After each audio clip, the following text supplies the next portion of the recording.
कौन है भारतीय अमेरिकी तुलसी गबार्ड, जिन्हें ट्रंप ने अमेरिकी राष्ट्रीय खुफिया निदेशक के पद पर नियुक्त किया है? राष्ट्रपति ट्रंप द्वारा अमेरिकी राष्ट्रीय खुफिया निदेशक के रूप में नियुक्त भारतीय अमेरिकी तुलसी गबार्ड ने सेना में 2 दशकों से अधिक समय तक काम किया और उन्होंने अमेरिका के लिए लड़ाई लड़ी है। वह इराक युद्ध में सेवारत आर्मी रिजर्व में लेफ्टिनेंट कर्नल के पद पर हैं। तुलसी गबार्ड ने 2019 में प्रधानमंत्री नरेंद्र मोदी से मुलाकात की। गबार्ड ने कहा, भारत दुनिया का सबसे बड़ा लोकतंत्र है और एशिया प्रशांत क्षेत्र में संयुक्त राज्य अमेरिका के सबसे महत्वपूर्ण भागीदारों में से एक है। उन्होंने कहा, हमने हमें और दुनिया को प्रभावित करने वाले महत्वपूर्ण मुद्दों के समाधान के लिए मिलकर काम करना जारी रखने की आवश्यकता के बारे में बात की। उन्होंने कहा, हमने कश्मीर की स्थिति, नागरिक अधिकारों, महिलाओं को सशक्त बनाने और गरीबी को दूर करने के साथ साथ ईरान के साथ बढ़ते तनाव की चिंता पर चर्चा की।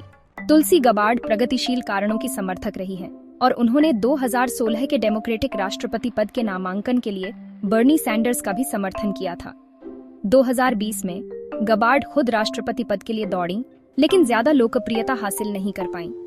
रिपब्लिकन पार्टी में शामिल होने और ट्रंप का समर्थन करने के उनके फैसले पर मिश्रित प्रतिक्रिया हुई है। कुछ डेमोक्रेट ने उन्हें बदलू कहा है।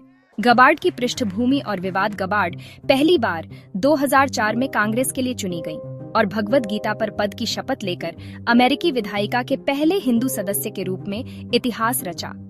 वह एक मिश्रित विरासत से आती है, जिसमें उनके पिता की ओर से सामोन और उनकी मां की ओर से यूरोपीय जड़ें शामिल हैं। कांग्रेस में रहते हुए गबार्ड अपनी पार्टी के नेतृत्व की मुखर आलोचक थीं।